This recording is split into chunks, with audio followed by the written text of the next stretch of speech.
대통령이란 무엇인가? 대한민국 헌법 제66조 1항에는 대통령은 국가의 원수이며 외국에 대하여 국가를 대표한다고 되어 있습니다.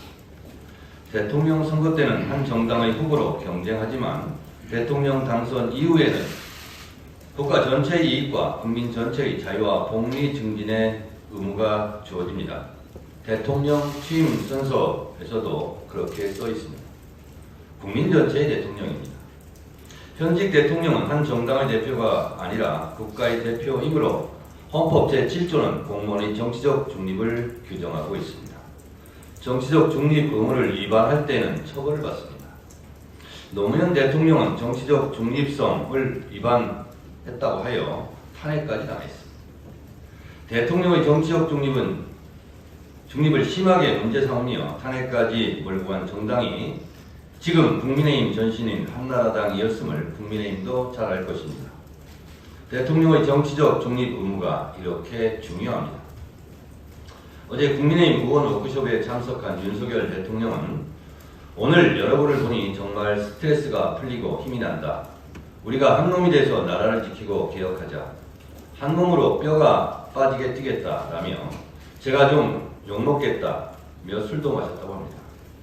술 마셨다고 욕은 안 하겠습니다만 대통령의 말 한마디 한마디가 천박하고 질낮은 수준 이하입니다.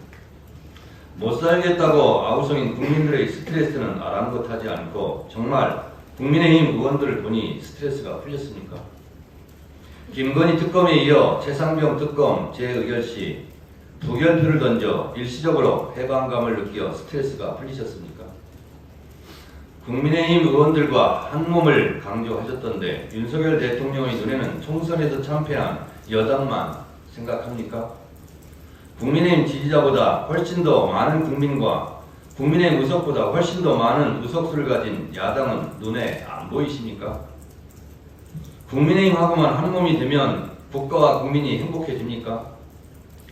국가를 대표하고 국민 전체의 행복을 추구해야 할 대통령이 국민과는 두 몸으로 생각합니까? 국민과 한 몸이 될 생각을 하셔야지 마치 한 정당만을 대표하는 것처럼 속 좁게 생각하십니까? 이래서야 국가의 난제를 해결할 수 있겠습니까? 여소야대 국민에서 그 흔한 야당과의 협치라는 말 한마디 없이 국민의힘과 한 몸이 돼서 뼈 빠지게 뛰면 정말 뼈 빠지고 뼈도 못 추릴 것 같습니다. 윤석열 대통령은 전세사기 특별법, 민주유공자법 등을 또 거부권 행사한다고 합니다. 윤석열 대통령은 소수 여당인 국민의힘과 합의하지 않는 법률은 족족 거부권을 행사할 태세인데 그럼 총선은 왜 치릅니까? 헌법 제49조는 국가의 의사결정을 국회의 의사결정을 다수결로 한다고 규정하고 있습니다. 윤석열 대통령의 여야 미합의 시 거부권 행사 행위는 헌법 제49조 위반 아닙니까? 제22대 국회 임기가 시작되었습니다. 대통령 본인과 대통령 부인의 범죄 의혹을 파헤치려는 특검안을 대통령 본인이 거부권을 행사하는 권력 사유화는 22대 국회에서 반드시 저지하겠습니다. 끝을 보겠습니다. 민주당의 대통령 탄핵 언급에 국민의힘은 국가 전복 세력 자임한다며 비판하던데 노무현 대통령 탄핵에 앞장선 당이 국민의힘 할아버지 당이며 박근혜 대통령 탄핵에 동참한 당이 국민의힘 아버지 당을 명심하시기 바랍니다. 국민의힘은 국가 전복 세력의 후예라고 자임하고 고백하는 겁니까? 만인은 법 앞에 평등해야 합니다. 대통령도 죄를 지었으면 처벌받아야 하고 쫓겨날 죄를 저질렀다면 쫓겨나는 겁니다.